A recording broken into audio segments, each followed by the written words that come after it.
So how did I get the Pixel 7 for $199, brand new? And why am I going to still maybe return it? Let's talk about it.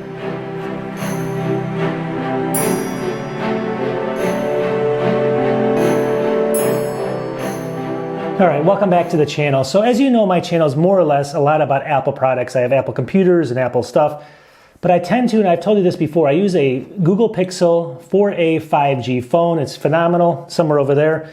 But it has a back fingerprint reader. It's been perfect for me, and they're very inexpensive. Now, when I saw this offer, I could get this phone for about $199. I had to jump at it, right? So I want everyone to see this. First of all, this is a beautiful phone. Take a look at some of these close-ups. I mean, this is a phone that just came out. It's got all the different features in it. It's got, Face ID unlock. It's got in-screen fingerprint reader and all this other stuff. And it's very fast. And I got it for $199, and I might still return it. Why is that so? So let me go ahead and explain a little bit about this video and how I got it, first of all, for the cost. And then at the end, I'm going to explain why I might return it, because it's really something that is kind of almost a deal breaker for me. And I want to let you know what that is. And I think I might have fixed it though too. So wait for that. So let's get into the video. Let's go. All right, so for how I got this for $199, don't get too excited if you don't own a Pixel right now, but there's some other discounts you will get. So I had that Pixel, basically the 4a 5G mouthful. And I went on to what I did is I checked the website, and they were going to give me $325 for that phone. Now granted, that's more than I spent to buy the phone, I think, because the first time they gave me a discount as well. So $325 to buy the phone if I send it back to them, and then they're going to ship this out. This is $599 minus the $325, and then you add tax. We're about $299, right? So we're at $299 there. Now, what is the kicker here? So the kicker is, how did I get the extra $100 off? I didn't even know this, but they're sending me a $100 gift certificate to the Google store. They actually sent it already, and I can go ahead and pick up, a case for the phone, earbuds, or whatever I want, charging station or whatever, and it's all included. So I get a free $100 there. So the cost is theoretically, not exactly, but theoretically $199 for the phone. And it's just, here it is right here. I should have probably picked it up a long time ago.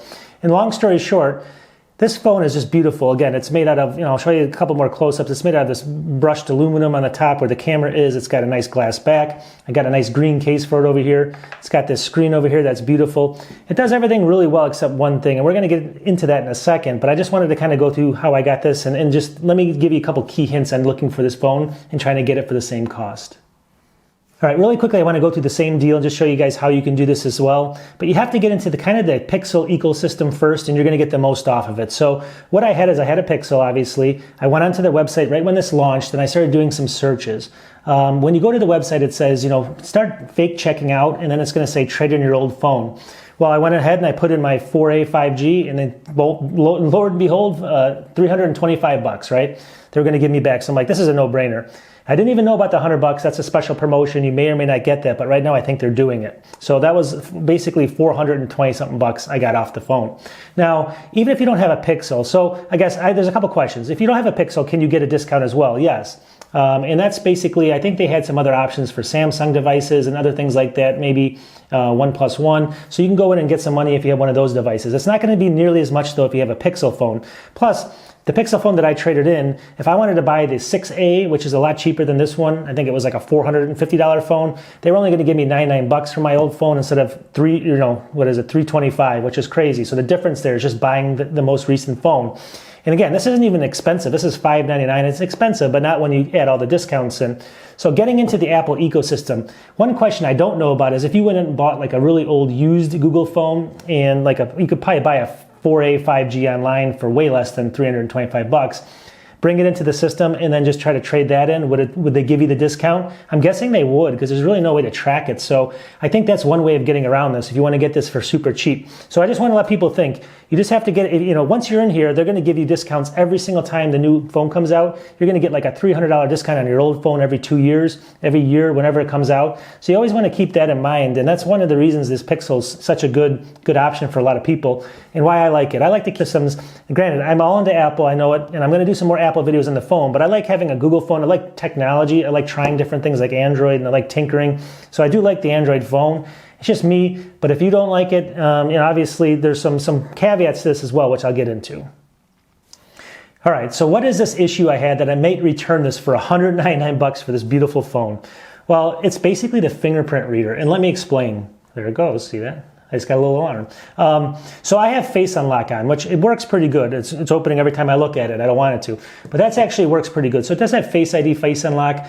And the problem with that is it doesn't work really well in the dark, number one. And it doesn't work really well with, I have a lot of apps where I need my fingerprint to like buy stuff or just get into my apps and stuff. So the fingerprint is kind of crucial for me. I mean, if the fingerprint fails, you can still put in your code and get in and all that stuff. But when I first got this, it was not working at all. I tried to do it a couple times on the fingerprint reader. I was pressing my finger to kind of, give it my finger, and I was going to give it my finger, trust me. But I was trying to get my fingerprints in there, and I did it a couple times. It wouldn't work at all. I tried to go to the front screen. It wouldn't let me log in. Went back. I erased all of the fingerprints. I did all 4 on my right thumb because that's the one I want to use. I did very slowly. I'm a tech person, and it wasn't even letting me register them. It was like failing before it would even let them register to be put into the system. So I couldn't even get to the point where I wanted to use my fingerprint, which is driving me nuts. So what I did is I went online. People said, put on the screen protector mode, more sensitive. They said reboot the system, factory reset, all this stuff is coming out. No screen protectors. I don't have a screen protector. So I'm like, what in the world is this? I mean, I gotta send this back. I can't live with this. If in the dark, if I want to open my phone, I want to just hit it, and it's bad enough that it's on the front. My old Pixel had one on the back. It never failed. It was physical. It was great. This one, I hate these in-screen ones. They're not as good, but at the end of the day, they're all going to them. So I figured, what the hell, I'll try it, right? So here I am trying for, a good hour or two. Everyone's telling me all this stuff. One thing I thought of, though, and I don't know how I thought of this, is I just went and got some hand cream, right? I put it all over my hands and let them kind of soak it in and stuff for a little while. I have dry hands. And I waited a little while, so it wasn't like totally crazy. And then I went back and I re-registered my fingerprint. Well, it was registered before with my dry finger and it wouldn't work. Then I deleted them, then it wouldn't let me register. But now I did it with kind of my moist finger and it worked. So I was like, So then I tried starting to use it and it was working better and better. And it seemed like it almost learned how to, read my fingerprint. Now I was kind of concerned though that is this because my hands now are moisturized and then, do I have to keep putting on hand lotion every day in order to use my phone, which makes no sense. And that's still to be determined actually. But it's been a day or so and my hands are dry again and it seems to be holding. So it seems to be working a little bit better.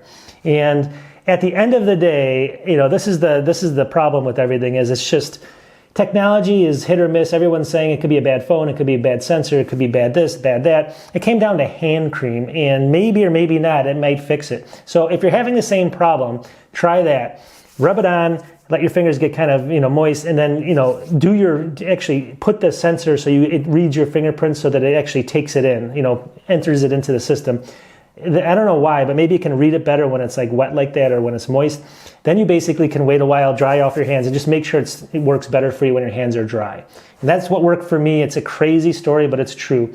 I got this nice case here. It's a nice green case for it. I got a wireless charger. I got all this stuff, and I was about to return it, and I still might if it comes back. It's a deal breaker for me if it comes back, but the phone is so beautiful. You can see it. It takes some of the best photos. This is not about the review of the phone, though. I don't want to, this is more about if you're thinking about a Pixel and you're having the same issue, or if you want to get it for the same price, $199. That's kind of how my story went, and I just wanted to share it with everybody. Primarily, I do a lot of Apple stuff. I do PCs, Chromebooks, and everything else, though. Trying to expand my channel and just do everything that people like and just all technology, including inexpensive technology. Not expensive, inexpensive, minus this stuff. But so let's talk. Find me in a couple days. We'll talk to you soon. Peace.